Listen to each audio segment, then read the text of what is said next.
And breaking news at the top of this rundown, Nitish Kumar seeks one more day to rethink on his resignation. These are details coming in from Patna. The decision comes after JDU MLAs put pressure on him not to resign, in fact to take back his resignation and not quit as Chief Minister.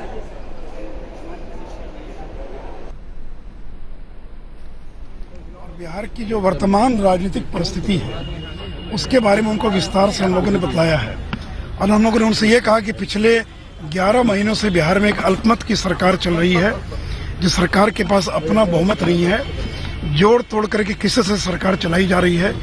11 महीना हो गया, अभी तक मंत्रिमंडल का विस्तार नहीं कर पाए हैं और उसके परिणाम स्वरूप बिहार के अंदर विकास का काम पूरी तरह से ठप हो गया है।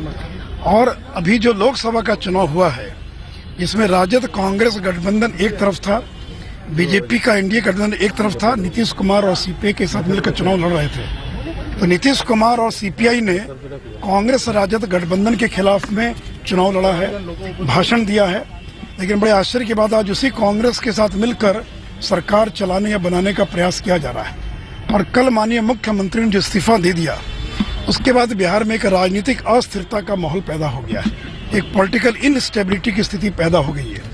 हमारा आरोप है कि हमारा कहना है कि वर्तमान सरकार के पास बहुमत नहीं है और अनेक लोग निलंबित हैं।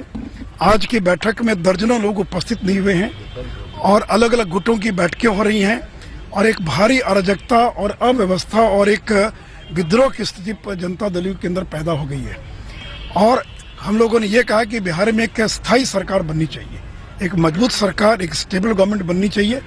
और स्थायी और मजबूत सरकार बनाने के लिए आवश्यक है कि अगर जनता दल दावा पेश करती है, क्योंकि कल मुख्यमंत्री ने कहा कि हमारे पास बहुमत है, अब आज उनकी बैठक में जो भी निर्णय हो वो मुख्यमंत्री रहेंगे, कोई और रहेगा, ये उनका आंतरिक मामला है। लेकिन अगर जनता दल दावा पेश करता है तो वैसी स्थिति में महामहिम को संतुष्ट होना चाहिए व्यक्तिगत तौर पर कि उनके पास बहुमत है। और उसका तरीका ये होना चाहिए, जो हम लोग ने सुझाव दिया है, कि जदयू के विधायकों और उनके जो समर्थक हैं उनकी राजभवन में परेड कराई जानी चाहिए। यानी एक एक विधायक से महामहिम राज्यपाल व्यक्तिगत तौर पर मिलकर संतुष्ट हो जाएं कि ये विधायकों का इनको समर्थन प्राप्त है और अगर पूर्ण बहुमत के लायक वो समर्थन जुटा सकते हैं तो उसके बाद ही उनको सरकार बनाने के लिए आमंत्रित किया जाना चाहिए। इसलिए हम लोगों ने कहा है कि पॉलिटिकल इनस्टेबिलिटी है, एक अस्थिरता का दौर हो गया है और बड़े पैमाने पर हॉर्स ट्रेडिंग प्रारंभ हो गई है। विधायकों को टेलीफोन कर करके तोड़ा जा रहा है, प्रलोभन दिया जा रहा है, मंत्री परिषद का प्रलोभन दिया जा रहा है, अनेक लोग निलंबित हैं, कितने लोगों ने इस्तीफा दे दिया। तो इन सारी परिस्थिति में बिहार का विकास प्रभावित हो रहा है, बिहार की छवि प्रभावित हो रही है। और इसलिए महामहिम राज्यपाल जब संतुष्ट हो जाए व्यक्तिगत तौर पर कि इस गठबंधन को और पूर्ण बहुमत है, तभी उनको सरकार बनाने के लिए आमंत्रित किया जाना चाहिए। इसलिए संतुष्टि ये बहुत आवश्यक है महामहिम राज्यपाल के लिए। तो यही हम लोगों ने मिलकर महामहिम राज्यपाल से आग्रह किया है। देखिए, अभी ऐसा है कि अभी हमारे पहल का विषय नहीं ना है, अभी तो वो मुख्यमंत्री हैं, वो केयर टेकर मुख्य, उनकी सरकार चल रही है और उन्होंने कल कहा हमारे पास बहुमत है। तो हम तो महामहिम राज्यपाल से यही कहने के लिए आए हैं कि वो संतुष्ट हो जाए कि उनके पास बहुमत है कि नहीं बहुमत है। और एक स्थायी सरकार होनी चाहिए बिहार के अंदर, क्योंकि कांग्रेस के खिलाफ वो चुनाव लड़कर आए हैं। राष्ट्रीय जनता दल के साथ मिलकर सरकार बनाने की बात हो रही है। राष्ट्रीय जनता दल के खिलाफ में लोग चुनाव लड़ते रहे तो अनेक तरह के समाचार आ रहे, एक ऐसी भ्रम की स्थिति बिहार के अंदर पैदा हो गई है, एक अस्थिरता की स्थिति बिहार में पैदा हो गई है। तो इस सारे दौर के अंदर महामहिम राज्यपाल को और सारे कदम उठाने के पूर्व सारी चीजों से संतुष्ट होने के बाद ही जो है सरकार बनाने का निमंत्रण देना चाहिए। हॉर्स ट्रेडिंग की बात कर रहे हैं मोदी जी, हॉर्स ट्रेडिंग के बारे में कह रहे हैं आप? वही मैंने कहा कि विधायकों को टेलीफोन आ रहे हैं, तरह तरह के प्रलोभन दिए जा रहे हैं और हॉर्स ट्रेडिंग या खरीद फरोख्त ये लोकतंत्र के लिए शुभ लक्षण नहीं है। तो जो दल लालू यादव से हाथ मिला सकता है, जिसका जिंदगी में लड़ते रहे, जो दल कांग्रेस के साथ हाथ मिला सकता है, तो अपनी सरकार को बचाए रखने के लिए किसी भी सीमा तक जा सकते हैं। इसलिए जो हॉर्स ट्रेडिंग की स्थिति बिहार में पैदा होती जा रही है, इससे बचने के लिए आवश्यक है कि महामहिम पूरी तरह से संतुष्ट हो जाएं इसलिए व्यक्तिगत एक एक विधायक को बुलाकर संतुष्ट हो जाएं, वो परेड करा दे अपने विधायकों के हमारे पास इतने विधायक हैं, और मामहिम को संतुष्ट कर दें, और जिसको सरकार बनाना बनाए सरकार जो है। तो यही हम लोगों ने मिलकर और उनसे आग्रह किया। Rohit Singh joining us on the phone line. Rohit, clearly this is all working as per Nitish Kumar's extremely smart script. He resigns, the JDU MLAs want him back, put pressure, and now he says he's going to do a rethink.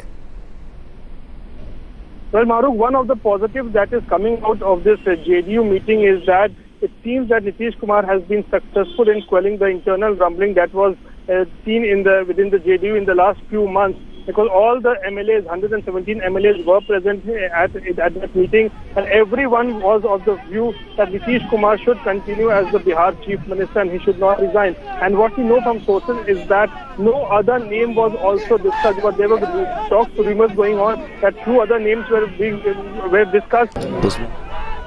Nitish Kumar has sought a day's time from JDU MLAs to consider their demand to stay on as Bihar Chief Minister. Rohit Singh is still on the phone line with us. Rohit, you were saying that the outcome has been that there seems to be some unity among the JDU MLAs who were very frazzled after the defeat of the party. But isn't that exactly what Nitish Kumar wanted? We'll go to Rohit in just a bit, but as we are looking at what Nitish Kumar did, the JDU earlier today had a meeting, and they're going to meet again tomorrow after witnessing dramatic scenes earlier today. Nitish was adamant on not reconsidering his resignation even in the face of pleading JDU MLAs who urged him to take it back, while the number game favors Nitish Kumar. Remember, the wily JDU chieftain has taken a calculated gambit by going for this drastic step.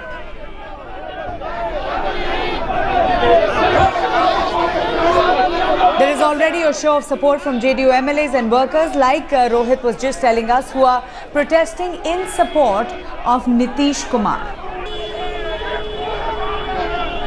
And Rohit Singh is back with us. Rohit, you were saying that this move by Nitish Kumar has helped to bring the JDU together, because there was great discontentment after the kind of showing that they had in the Lok Sabha elections. But isn't that exactly what Nitish Kumar wanted? Well, absolutely, Mahrukh. It seems that Nitish Kumar has been successful in this meeting, because one of the positives that is coming out of this meeting is that Nitish Kumar has been successful in quelling the internal rumbling that was seen within the JDU, especially after the poll results, because there was so much of defection taking place, there was so much of revolt happening. But today it seems that all the 117 MLAs were present inside the Chief Minister's residence for that meeting, and everyone was of the view that Nitish Kumar should withdraw his resignation and continue as the Bihar Chief Minister. In fact, there were rumors that 2 or 3 names were being discussed, were going on as the alternative chief minister, but that is not the case. In fact, everyone was of the view that Nitish Kumar should continue, and Nitish Kumar but he was reluctant to continue. But now there was so much pressure from all these MLAs. In fact, the MLAs sat there on dharna asking Nitish Kumar to withdraw, but he was reluctant, and now he has succumbed to. Now he has said that, okay, give me 12 hours more. Tomorrow I will discuss this matter with each and every MLA and then take a call. So tomorrow again the meeting of the JDU MLAs is going to take place at CM residence, but at the CM residence. So Nitish Kumar, it seems, has been a slight successful, but Nitish Kumar is right now caught in a catch-22 situation, because just yesterday at 5 p.m. he had resigned as a Bihar Chief Minister, and if today he says that, okay, I'm going to withdraw my resignation, that could be like huge embarrassment for him, and because the people also will say that this is all a political stunt into which Nitish Kumar was indulging. So that is why he has taken some time, and it all remains to be seen as to tomorrow what decision Nitish Kumar is going to take. But really, Nitish Kumar at this point of time is caught in a catch-22 situation. Okay, Rohit Singh from Patna, thanks so much for that.